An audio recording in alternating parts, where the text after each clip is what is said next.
Hi guys, Danny here. I hope you had a great day yesterday. I know I did. I watched The Dark Knight Rises, The Dark Knight, Batman Forever, listened to a cool podcast, Batman Audio Adventures, like about a season and a half of that. And there's another good one too. I recommend Batman Unburied with Winston Duke. So that's pretty cool. Today I wanted to talk a little bit about Night Terror's Poison Ivy and Harley Quinn because they're very much in lockstep together. I mean, they're in this relationship, and of course, their nightmares and their dreams. It's not a surprise that they would be, you know, in each other's nightmares and in each other's dreams and trying to work things out in their relationship.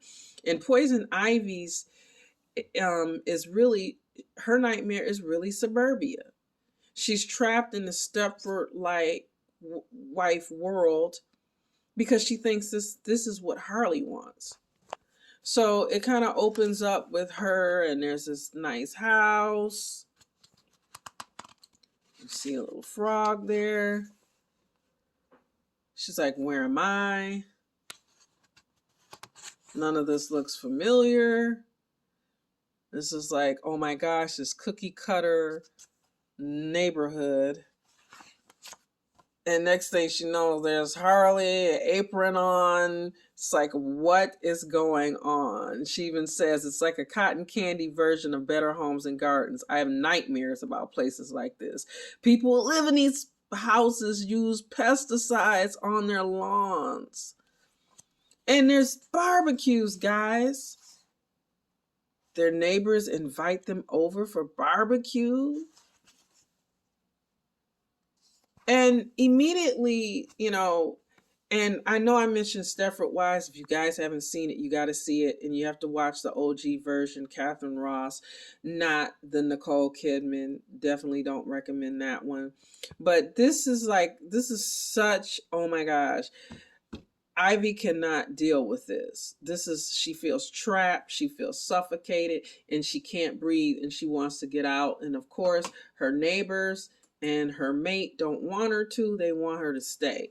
But a friend who is not trapped in the sleeping state, Janet, comes in to save her. Now, we know Janet from Poison Ivy's comic. And Janet is someone who, she really has developed over time. She's someone that Ivy saved. She's been a potential side quest, love interest, but she's become a true confidant, someone that Ivy can share things with and be herself with. I mean, she's really become a good friend. And she reminds me of Caroline in Vampire Diaries. If you watch Vampire Diaries, you know that Caroline started off very superficial, very vain, and over time she evolved into this strong, intelligent, courageous woman who makes some huge sacrifices for friends and family as that series ends. And I think that's what Janet has become for us. And she ultimately does help Ivy escape. Of course, at the end, they aren't really sure if they actually escaped. And we don't do spoilers, so you'll have to read it. Which brings us to Harley rather. They're so intertwined, I can't keep them straight. And Harley wonders what her life would have been if she had been a classic hero, a classic superhero. She would have went, the usual route. And in this story, she's given a freak accident to explain her powers. We get the whole freak accident story like Spider-Man with the spider and, Hulk with the gamma rays and all that. And she's also a neuroscientist and a gymnast.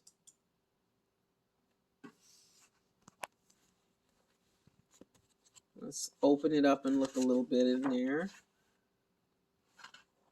Now, in Harley's story, Ivy is the one who takes the back seat.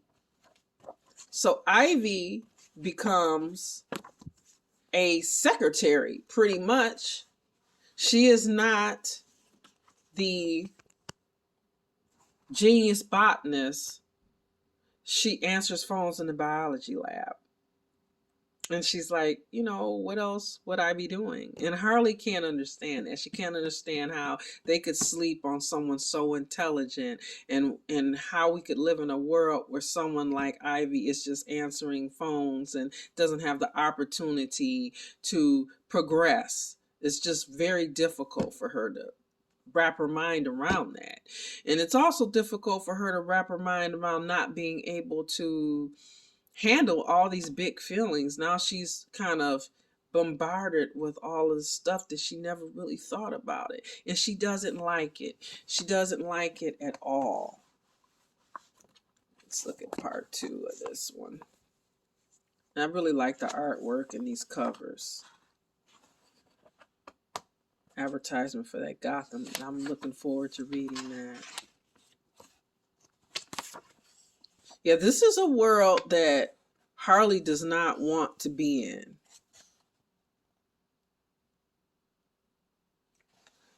She's happy, but she's not happy. She doesn't understand. She said, I know I don't get this place at all. What are the rules? Are we in danger or not? Everyone seems to trust each other in a way that, Pammy, I only trust you that way.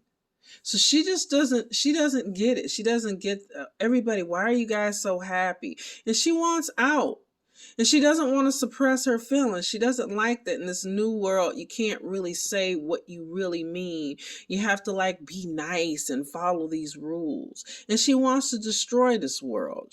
That's the feeling that she comes with. She even has difficulty. She says, what do I do to deserve this? Save the city again, my little wombat. So it's very interesting how these characters, when they're faced with kindness, sometimes it's difficult for them because of their lives, the way they grew up, the way they deal with their problems, to really reconcile being civil. It's this fine line between savagery and, oh, everything's so nice and sweet and rainbows and unicorns. Because these characters know that's not real. Underneath that, it's like they talk about in the 48 Laws of Power, You stick your hand in the silk glove and then you strike. That's reality to them.